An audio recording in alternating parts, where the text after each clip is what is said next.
ये क्या सुनने में आ रहा है? बेटी को इंजीनियर बना रहा है तू? और ये बता, गांव में तो स्कूल नहीं है, फिर कहाँ से इतनी क्लास पास कर गई तेरी बेटी? राधा, जो कि कालिया की बेटी है, उसे लगता है कि सरपंच उसकी तारीफ कर रहे हैं। सरपंच जी, मैंने ऑनलाइन पढ़ाई की है, डिस्टेंस लर्निंग से। सभी में मैंने अच्छे नंबर पाए हैं, जिसे देखते हुए शहर की इंजीनियरिंग कॉलेज में मुझे स्कॉलरशिप मिली है। वाह जी वाह, क्या होती है ये? पहले तो ये बताओ, फिर आगे की बात करते हैं। पूरा गांव राधा की बात सुन रहा था और राधा बोलती जा रही थी। तो ऐसे मैं फ्री में एक अच्छी शिक्षा लेकर गांव में जो कुछ परेशानियां हैं, जैसे बिजली, पानी और इंटरनेट जैसी समस्याओं के लिए काम करूंगी। मैं गांव को शहर से जोड़ने के लिए पुल का निर्माण करवाने का प्रस्ताव रखूंगी। मुझे पूरी उम्मीद है कि जल्द ही हमारा गांव भी तरक्की की राह पर चल पड़ेगा। राधा की बात सुनकर सारे गांव वाले ताली बजाने लगते हैं। सरपंच को समझ नहीं आता कि वो क्या करे। चुप रह नादान लड़की, गांव के खिलाफ जाने के लिए तुझे गांव से बेदखल कर दिया जाएगा, वो भी पूरे परिवार के साथ। और हाँ, अगर ठीक से गांव में रहना चाहती है तो ये पढ़ाई लिखाई छोड़ दे। हम तेरे लिए गांव का कोई होनहार लड़का देखेंगे। तभी गांव का एक आदमी बोल पड़ता है। अरे नहीं नहीं सरपंच जी, राधा बिटिया जो बता रही है, अगर वैसा हो जाए तो हम लोगों को पैसा कमाने के लिए बाहर नहीं जाना पड़ेगा। हाँ जी, और ना ही कोसों दूर पानी के लिए भटकना पड़ेगा। हमारे बच्चे भी अच्छी पढ़ाई कर सकेंगे और आगे बढ़ेंगे, ना कि हमारी तरह खेती करते बैठेंगे। क्यों गांव वालों, राधा बिटिया का साथ देना चाहिए ना। सरपंच देखता है कि गांव राधा के साथ है तो वो चुप हो जाता है। वो घर आकर अपने सलाहकार से बात करता है, जो बहुत ही चालाक किस्म का इंसान होता है। अरे सरपंच साहब, आपको बहुत ही होशियारी से काम लेना पड़ेगा। एक बार गांव तरक्की कर गया, यहाँ के बालक पढ़ लिए तो कोई ना पूछेगा आपको। और फिर ये जो बेटा और बेटी है ना आपके, इनको भी आम लोगों की तरह ही जीवन जीना होगा। हाँ, लेकिन करे तो क्या करे? वो ना आप मुझ पर छोड़ दीजिए, बस मैं जैसा बोलूं करते जाइए। अगले रोज सुबह जब गांव वाले सोकर उठते हैं तो राधा के घर के बाहर और साथ ही वो लोग जिन्होंने राधा का सपोर्ट किया था, उनके घर के आगे लाल रंग से कल आऊंगी लिखा होता है। कल आऊंगी? ये क्या होता है? अरे यह तो खून से लिखा है, लगता है कोई भूत प्रेत या चुड़ैल का साया है।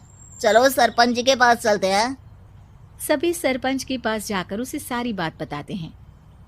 और ये तो बड़ी मुश्किल की बात है। चलो, मैं एक बाबा को जानता हूँ, उन्हें बुला लेता हूँ। सरपंच बाबा को लेकर गांव के घर के बाहर जाता है। ओहो, तो ये वो चुड़ैल है जो उन लोगों को निशाना बनाते हैं जो गांव को बदलने का सपना देखते हैं। वो गांव को ऐसे ही संपन्न देखना चाहती है, वो नहीं चाहती कि कोई बाहरी यहाँ का कायाकल्प करे। क्या तुम लोगों में से किसी ने गांव को बदलने की सोच रखी है? तभी राधा की माँ रोते रोते आती है। मेरी राधा घर से गायब हो गई है। अरे कोई तो बचाओ, मेरी बच्ची कहाँ गई?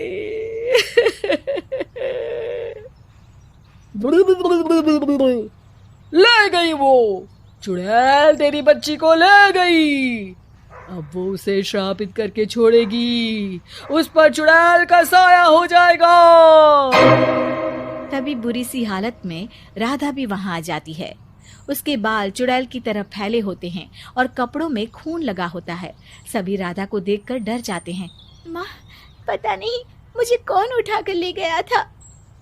अरे दूर दूर हो जा चुड़ैल, अब हम लोग इस गांव में नहीं रुकेंगे। अरे कैसे बातें कर रहे हैं आप? कल तो आप मेरे भरोसे गांव का हुलिया बदलने, अपने बच्चों को पढ़ाने और तरक्की उन्नति की बात कर रहे थे, तो आज क्या हो गया आपको? ये फिर तुम लोगों को बहकाएगी। ये चुड़ैल गांव में आ चुकी है, ऐसे ही ये तुम्हारे घर के बच्चों को भी ले जाएगी। गांव वाले राधा को गांव से बाहर निकाल देते हैं। उसके माँ बाप रोते रहते हैं, लेकिन गांव वाले नहीं मानते। मैं भी अपनी बहन के साथ गांव के बाहर रहूंगा, लेकिन वो पढ़ाई नहीं छोड़ेगी। वहीं सरपंच के घर पर सलाहकार कहता है, देखा, सांप भी मर गया और लाठी भी नहीं टूटी। लेकिन अगले ही दिन सरपंच के घर के बाहर भी वही शब्द लिखे होते हैं। और फिर सरपंच की बीवी कहती है, हमारी बेटी को किसी ने अगवा कर लिया है। तभी राधा का भाई वहां आ जाता है। अरे गांव वालों, मैंने सरपंच जी की बेटी को देखा था। वो चुड़ैल उसे उठाकर ले जा रही थी। अरे क्या मजाक कर रहे हो? नहीं नहीं सरपंच जी, आप नहीं जानते। वो चुड़ैल अब आपकी बेटी में आ जाएगी, जैसे राधा के अंदर आ गई थी।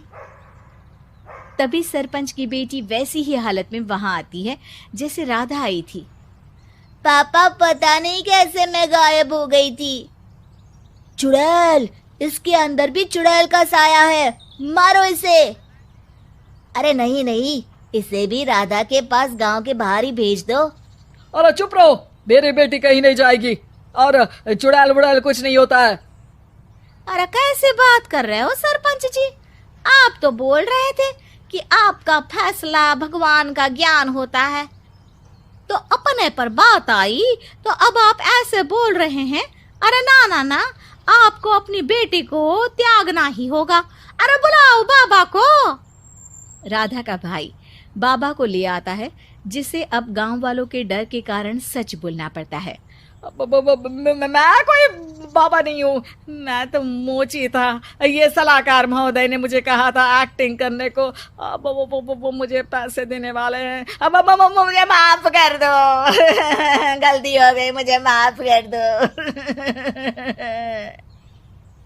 तभी वहां राधा आ जाती है।